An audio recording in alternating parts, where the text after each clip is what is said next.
কি রাম যদি তোমার হয়, বলো তো তোমার প্রশ্নকে তুমি কি করে মনে পাঠাবে? বলে মহারাজ, এই প্রশ্নের উত্তর আমি আপনাকে দিতে পারবো না। এই প্রশ্নের উত্তর দিতে যদি পারে একমাত্র রামই পারে। তাই রামের কাছে বললেন, বলো রাম। বলে বাবা, এই প্রশ্নের উত্তর মা যখন মুখে বলে ফেলেছেন আমি 14 বছরের জন্য বনবাস যাব, আমি 14 বছরের জন্য বনবাস যাব। লক্ষ্মণ কাঁদতে কাঁদতে বললেন, দাদা আমি তোমাকে ছেড়ে আমি থাকতে পারবো না। সীতা সবেমাত্র বিবাহ করেছেন, সীতা দেবী মাথার মুকুট সব বেশ ত্যাগ করে এসে এক বছর করলেন যে হে তুমি আমাকে বিবাহ করেছ, তুমি বনের মধ্যে বনচারী হলে আমি বনচারিণী হব, তাই আমি তোমার সাথে যাব।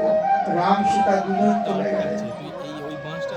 আর যেতে যেতে যেতে যেতে জটায়ু ওই যে সাক্ষাৎ বনের মধ্যে কি হলো, মায়াবী হরিণ রাবণ পুতুনা চলে গেলেন।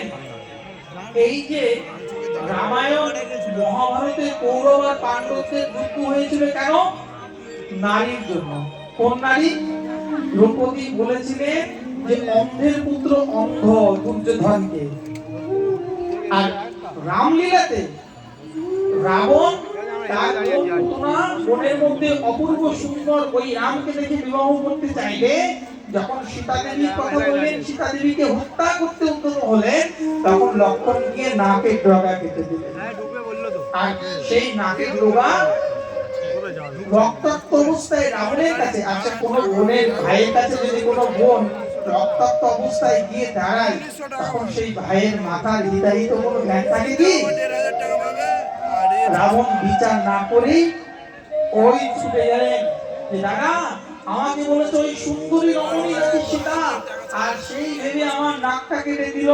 আমি তোমার সুন্দর বোন নয়, তুমি ওই সুন্দরী রমণীকে হরণ করো। ওই পুতনার কথা শ্রবণ করে আজ কি হলো, যে দুর্গতি হয়ে গেল। রাবণ যখন মারা গেছিল তখন রামকে বলেছিল, রাম আমার জীবনের সব থেকে বড় অজ্ঞানতা সেটা হচ্ছে আমার বোনের কথা শ্রবণ করে আমি বিচার না করে তোমার সাথে যুদ্ধ করতে এসেছিলাম। যার জন্য আজ মায়াবী হরিণকে পাঠিয়ে দিলেন, আর সীতা দেবী ওই হরিণকে কাছে পেতে চাইলেন, রামচন্দ্র ছুটে চলে গেলেন।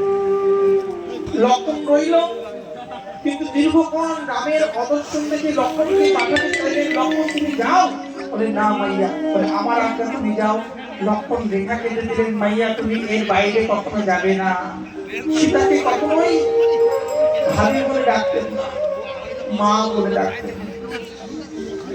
যার জন্য রাবণ এই সুযোগে সাধুর বেশ ধারণ করে আসলেন।